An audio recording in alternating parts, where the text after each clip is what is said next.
Welcome to your in-depth weekly horoscope for week commencing the 27th of July for the Sun or the Ascendant. If you've yet to subscribe to my channel, I'd be honoured if you did so now. Please click or tap on the bell notification symbol. Also, please check out beneath this video where you can tune in to the daily astrology and tarot video show, which is proving great fun, and you can grab your free daily written horoscope every single day. Or you can chat with me direct on Twitter at Horoscope Ace.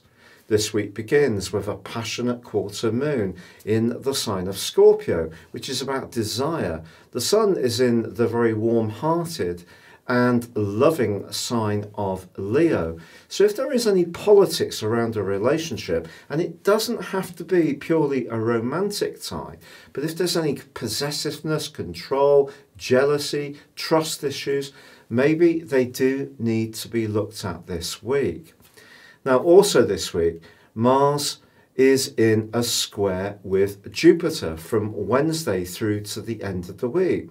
Now this is one of those influences which kind of makes it a little bit difficult for us to know our boundaries, because Mars is in its own sign of Aries, which is about initiating things, and Jupiter's in the part of the Zodiac which is very much to do with responsibilities and obligations.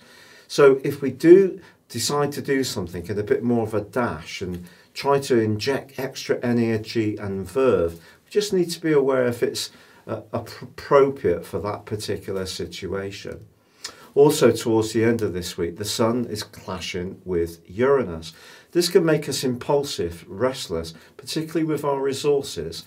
Perhaps this could see us spend some money on something that suddenly we get the desire for. But equally, we may ask ourselves the question, should we splash out unless it's something that we absolutely essentially need in a more practical context? Also, this can be a time not to be too generous to someone we love just because we want to spoil them. Sometimes we have to remind people to take responsibility for their own affairs. Now, as this week draws to a close, a full moon in the sign of Aquarius is going to open up the next 7-day period. So it is important to be mindful of that square between Uranus and the Sun, because it is going to feature in next week's full moon. But it's the opposition between Mercury and Saturn which really catches my eye as the week draws to a close. And that could be a sort of sense of limitation. Maybe we're going to encounter someone who's not as sensitive to our situation, especially if we try to open up as we might like. So just watch out for someone who could be a bit cool, a bit snappy, or if we feel a bit more tense in ourselves. Your specific forecast, Scorpio, sees the week begin with a quarter moon in your sign.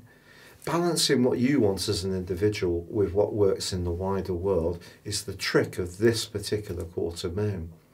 Sometimes it can push us to be more assertive, and that can put us into conflict with people who hold positions of power.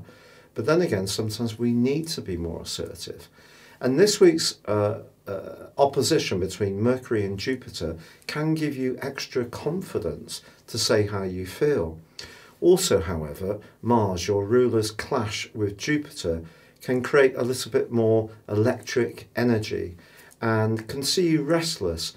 And actually, if you do have something you want to say, you may feel that you're going to say it.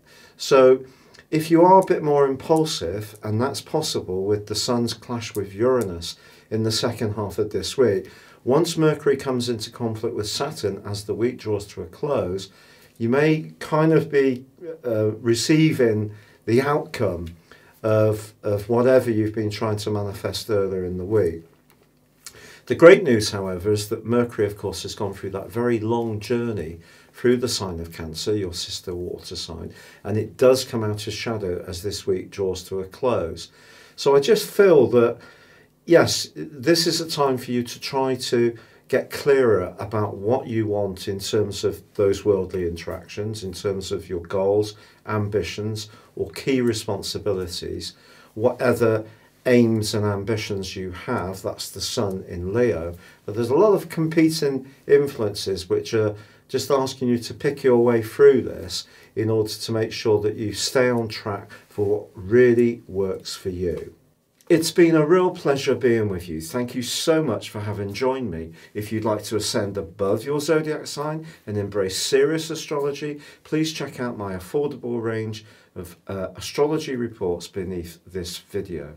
You can get 30% off on a 12-month forecast and a character analysis, or check out the testimonials for myself if you would like to have a one-to-one personal consultation. Thank you.